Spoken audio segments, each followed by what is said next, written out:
તો નમસ્તે વિદ્યાર્થી મિત્રો, તમારા બધાનું હાર્દિક સ્વાગત છે ફરી એક વખત નવા વિડીયોમાં। ઘણા મિત્રોને કટ ઓફનો વિડીયો મેં ઘણા બનાવેલા છે, પરંતુ એ નથી જોઈ શકતા, તો એના માટે ફરી આ એક કટ ઓફનો એક જ વિડીયો બનાવેલો છે। ભરતી ભાઈ હવે છે તબક્કાવાર થવાની છે। 1 થી 5ની ભરતી છે તબક્કાવાર થઈ, એટલે આપણે 6 થી 8ની ભરતી તબક્કાવાર થશે। એ પ્રમાણે કુબેરભાઈ ડિંડોરનું કેવું છે, તો ફાઇનલ કટ ઓફ કેટલું રહેશે, કેટલા માર્ક હશે, તો તમારો સિલેક્શન છે પાક્કું છે મિત્રો। તો વિડીયોમાં છેલ્લે સુધી બની રહેજો। જો ચેનલ પર નવા હોય તો ચેનલને સબસ્ક્રાઇબ કરી બેલ નોટિફિકેશન ઓન રાખજો। વિડીયો પસંદ આવે તો વિડીયોને એક લાઇક કરી દેજો, અને તમારા બધા મિત્રો સુધી આ વિડીયો બંને વિડીયો જેટલા પણ હશે આપણા ચેનલના જેટલા પણ વિડીયો બધાને શેર કરી દેજો, જેથી કરીને પણ ખબર પડે કે કેટલા માર્ક હશે તેનું સિલેક્શન થવાનું છે।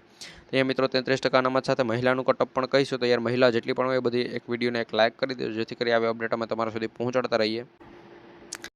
તો અહીંયા આપણે સૌપ્રથમ ગણિત વિજ્ઞાનનું કટઅપ જોશું કે ભાઈ ગણિત વિજ્ઞાનમાં જો સીધું જ મિત્રો તમને જણાવતો ભાઈ જગ્યા મિત્રો મેં ઓલરેડી ઘણા વિડીયોમાં કીધેલું છે કેટલી જગ્યાઓ છે। જગ્યાવાર આટલા ઉમેદવારો છે એ જનરલમાં જવાના છે, અને જગ્યાવાર જેટલા પણ ઉમેદવારો છે એ કઈ રીતે એમાં કેટલા ઉમેદવારો કઈ રીતે સંપૂર્ણ માહિતી છે એ ઓલરેડી વિડીયોમાં આપેલું છે, એટલે સીધું તમને કટ ઓફ જ જણાવીશ। આ વિડીયો મિત્રો શોર્ટ ફોર્મમાં આપણે રાખી દઈશું। જનરલ કેટેગરીની જો મિત્રો વાત કરવામાં તો ગણિત વિજ્ઞાનમાં જનરલ કેટેગરીના પુરુષ હોય તો એને 77 માર્ક હોવા જોઈએ, અને મહિલા હોય તો એને 75 માર્ક હોવો જોઈએ। હવે મિત્રો ફિક્સ ફાઇનલ કટ ઓફ મિત્રો 77ની પાછળ કેટલા આગળ અને 75ની આગળ એ પણ મિત્રો તમને જણાવતો જાય, તો યાર વિડીયોને એક લાઇક કરી દેજો।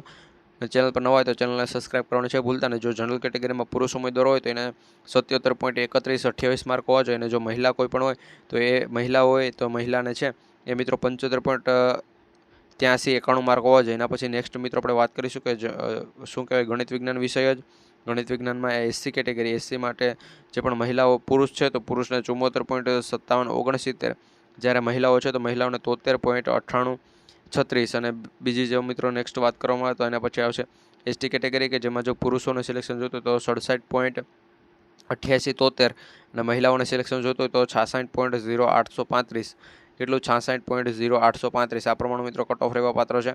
એના પછી નેક્સ્ટ આવશે ભાઈ એસસીબીસી કેટેગરી। એસસીબીસીમાં છે પુરુષને સિલેક્શન જોતું હોય તો મિત્રો એસસીબીસી કેટેગરીમાં પુરુષને સિલેક્શન જોતું હોય 75.4831, જ્યારે મિત્રો જો મહિલાઓને સિલેક્શન જોતું હોય તો 74.5963। ઓકે, એના પછી નેક્સ્ટ મિત્રો વાત કરીશું આપણે જે પણ કેટેગરી આવશે ઈડબ્લ્યુએસ કેટેગરી, જેમાં પુરુષોને માટે 75.81 મિત્રો 75.8196, જ્યારે મહિલાઓ હોય તો મહિલાઓને છે 75.0368 માર્ક હોય એટલે એનું સિલેક્શન છે મિત્રો થઈ જશે। એના પછી નેક્સ્ટ વિષય આવશે ભાઈ આપણો સામાજિક વિજ્ઞાન વિષય મિત્રો પછી રાખીશું, કારણ કે એના ઘણા બધી ટોપિક છે કે જે તમને કહેવાના છે।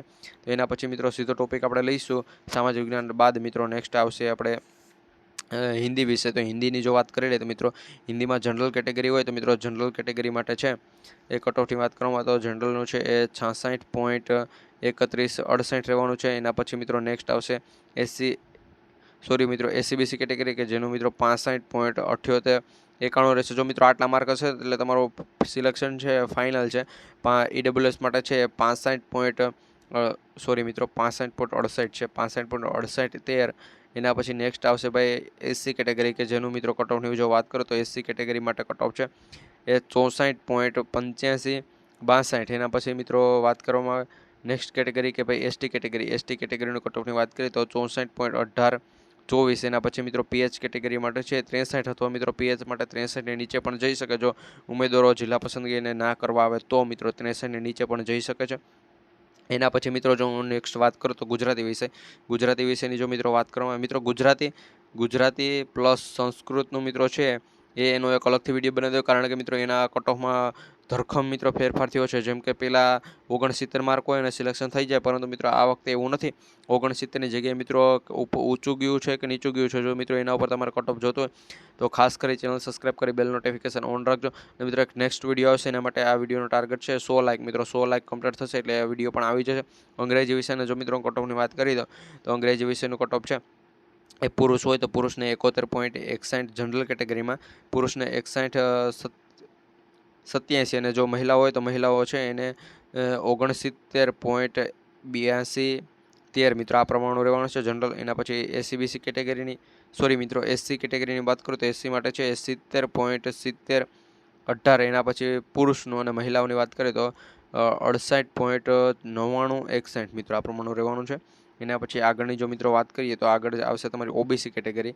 ઓબીસી માટે છે મિત્રો ઓબીસી કેટેગરી માટે કટ ઓફ કેટલું રહેવા પાત્ર છે, તો ભાઈ ટોટલ 70 માર્ક હોય, કોઈને 70 અથવા 71 ભાઈ 96 છે એટલે આપણે 71 96-58 છે એટલે મિત્રો આટલા માર્ક હશે, અથવા 71 માર્ક હોય એટલે એનું સિલેક્શન છે ફાઇનલ છે. એના પછી જો વાત કરવામાં તો મહિલાઓની છે, મહિલાઓને 68 માર્ક્સ 68.55 68 એટલે એનું સિલેક્શન છે પાકું છે. સોરી મિત્રો, અહીંયા 86 નહીં મિત્રો 68 છે.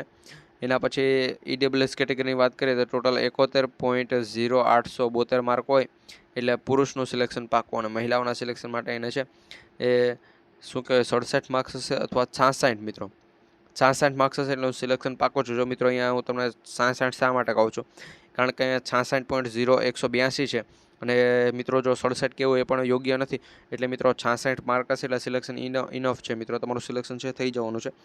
એસટી કેટેગરીની જો વાત કરવામાં તો એસટી કેટેગરી માટેના જેટલા પણ પુરુષ ઉમેદવારો છે એને 65 માર્ક હશે. પુરુષને મિત્રો તમને ચોખ્ખો કહી દો, કારણ કે એસટી કેટેગરીના ઉમેદવારો કોઈ છે જિલ્લા પસંદગી કરવા માટે આવતા નથી, લગભગ મોસ્ટ ઓફ કેસમાં એવું બને છે, એટલે એનું 65 અથવા મિત્રો એનું નીચે કટ ઓફ આ વખતે મિત્રો ધોરણ 1 થી 5નું છે એ 51.95 સુધી ગયું છે. તો તમે મિત્રો વિચારી શકો કે ભાઈ તમારું કટ ઓફ છે કેટલું નીચું રહી શકે. એના પછી મિત્રો આપણે આપણા નેક્સ્ટ વિષયની વાત કરી લઈએ તો નેક્સ્ટ વિષય આવશે ભાઈ આપણો જે પણ સામાજિક વિજ્ઞાન છે એ વિષય. તો સામાજિક વિજ્ઞાન કટ ઓફની જો વાત કરવામાં આવે તો મિત્રો સામાજિક વિજ્ઞાન માટે પુરુષ હોય તો પુરુષને છે મિત્રો જનરલ કેટેગરીના પુરુષોને 73 માર્ક હોવા જરૂરી છે, 73.88 35. જ્યારે મહિલાની વાત કરું તો મિત્રો મહિલાઓને છે 72.0831 72.0831 માર્ક હોય એટલે એનું સિલેક્શન થઈ જશે. એના પછી ભાઈ આપણે સામાજિક વિજ્ઞાનમાં એસસી કેટેગરીની વાત કરીએ તો એના પુરુષોને છે 72.81 અને મહિલા હોય તો મહિલાઓને છે 70.58 માર્ક હોવા જોઈએ. એના પછી નેક્સ્ટ આપણે વાત કરીએ ભાઈ તો એસસીબીસી કેટેગરી, સોરી મિત્રો એસટી કેટેગરીને સૌ પ્રથમ લઈ લે. એસટી કેટેગરીમાં જો પુરુષોને સિલેક્શન જોતું હોય તો એને 67.80 માર્ક હોવા જોઈએ, જ્યારે મહિલાઓને જોતું હોય તો મહિલાઓને 65.59 માર્ક હોવા જોઈએ. એના પછી મિત્રો નેક્સ્ટ આપણે વાત કરીએ તો આગળની કેટેગરી આવશે આપણે એ પહેલાં જો મિત્રો ચેનલ પર નવા હોય તો ખાસ કરી ચેનલને સબસ્ક્રાઈબ કરી બેલ નોટિફિકેશન ઓન રાખજો. વિડીયો પસંદ આવે તો 100 લાઇકનો ટાર્ગેટ છે કમ્પ્લીટ કરવામાં મદદ કરજો, અને આ વિડીયો તમારા બધા મિત્રો સુધી શેર કરવાનું પણ ભૂલતા નહીં. તો મિત્રો એના પછી નેક્સ્ટ કેટેગરી આવશે આપણી એસીબીસી કેટેગરી. એસીબીસી કેટેગરીની જો મિત્રો વાત કરવામાં આવે તો એસીબીસી કેટેગરીમાં પહેલાં તો જગ્યાની જો વાત કરું તો 300 કેટલી ભાઈ 398 જગ્યાઓ છે, અને એમાંથી મિત્રો જો જનરલમાંની વાત કરવામાં તો મિત્રો જનરલમાં આ વખતે ઘણો આંકડો સામે આવે છે, પરંતુ મિત્રો એટલા બધા ઉમેદવારો ન જ જઈ શકે એમ. તો જનરલને સીધું તો હું કટ ઓફ તમને જણાવું તો જનરલ કેટેગરી માટે પુરુષ હોય તો પુરુષને છે 72.5831 માર્ક હોવા જોઈએ, અને જો સ્ત્રી હોય તો સ્ત્રીને 70.89 35 માર્ક હોવો જોઈએ. એના પછી નેક્સ્ટ મિત્રો છેલ્લી કેટેગરી છે આપણે ઈડબ્લ્યુએસ કેટેગરી. ઈડબ્લ્યુએસ કેટેગરીના જો મિત્રો કટ ઓફની વાત કરવામાં આવે તો એમાં જો પુરુષ હોય તો પુરુષને છે 70.8872 માર્ક હોવા જોઈએ, જ્યારે જો મહિલાઓ હોય તો મહિલાઓને છે એ 70.68 માર્ક હોવા જોઈએ. જો આ પ્રમાણે મિત્રો માર્ક હશે એટલે તમારું સિલેક્શન છે 100% પાક્કું છે.